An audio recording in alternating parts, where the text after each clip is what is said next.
Chart C. Repeat after me. A verb is a word that asserts an action. A verb is a word that asserts an action. Shows a state of being. Shows a state of being. Links two words together. Links two words together. And helps another verb. And helps another verb. So you just practice that. And then you have 4 types of verbs.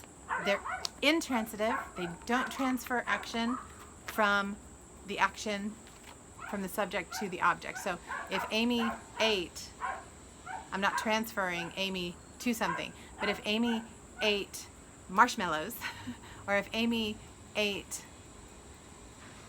pizza, or if Amy ate broccoli, or if Amy ate asparagus, then it's transferring the subject action to the object. Okay? So intransitive does not do that. Transitive does. Linking verbs makes an assertion by joining 2 words. A linking verb makes an assertion by joining 2 words. Feel, become, remain, taste, seem, appear, look, sound, stay, smell, grow, be. These are our linking verbs. And the be verbs are am, are, is, was, were, be, being, been. And we go through this in our lesson. So you can watch that for more. But those are just fancy ises. Because if the rose smells sweet, roses don't have noses. They can't smell. They're not doing the smelling. So it's a fancy way of saying the rose is sweet, but I'm talking about its aroma, and you get that from my fancy linking verb, right? And then helping verbs, a helping verb helps another verb assert action, being, or existence. And so helping verbs are standing there wanting the verb to make sense. And so it's really fun you can memorize it just by the tune of Jesus Loves Me. You can say, do, does, did, has, have, had, am, are, is, was, were, be, being, been, may, must, might, should, could, would, shall, will, can. These are our helping verbs. And they're helping because if Jeffrey hasn't scored yet, you can't say Jeffrey score. You'd say Jeffrey will score.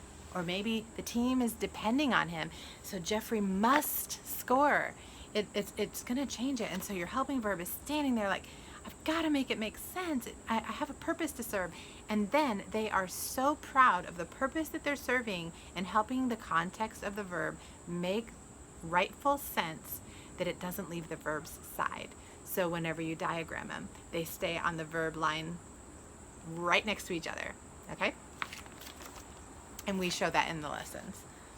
Okay, because you wouldn't say, in this example it says Jesus was weeping. You wouldn't say Jesus weeping. You need the helping verb in there. Because is he? Jesus is weeping. Jesus was weeping. Jesus will be weeping, right? So changes. So, I can eat, I should eat, I would eat, I did eat. It's all different. So you gotta have the right helping verb. Then the verb attributes. Attributes are like decorating something. So verbs have person, number, voice, and mood.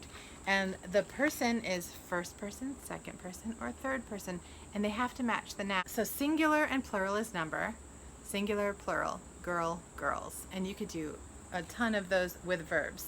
You know, the girl eats, the girl eat. Which one is going to go with the singular? And just play with those. Then voice is active and passive. The tornado ravaged the town. The town was ravaged by the tornado. In one of them, the action, you're in the action. You're like, the reader is engaged in what's going on. In the other one, it's like you're the newscaster and you're standing there after it happened. Okay? And it's great to write with active voice often. All right, and then you have mood. Indicative makes a statement or asks a question. Indicative. Imperative states a command. And then subjunctive. Sigh. Subjunctive. If only. I wish. right, we go through that in the lessons. And then these 12 tenses, time, and forms. This is really exciting, and I go into that a lot in the lesson as well. But I encourage parents to learn and play with this box a lot before we get into the bigger verb anatomy charts, because if they can do this, then they're going to understand the verb anatomy charts.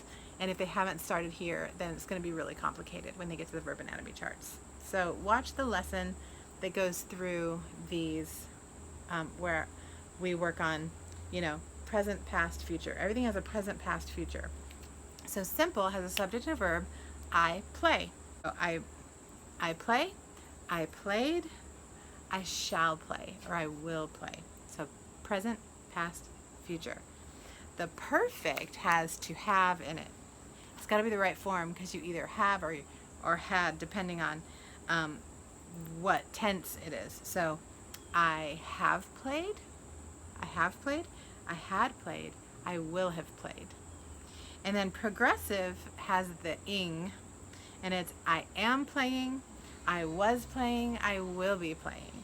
And then perfect progressive has the right form of have or had, depending on present or past, and then it has been added in there, and it has the ing.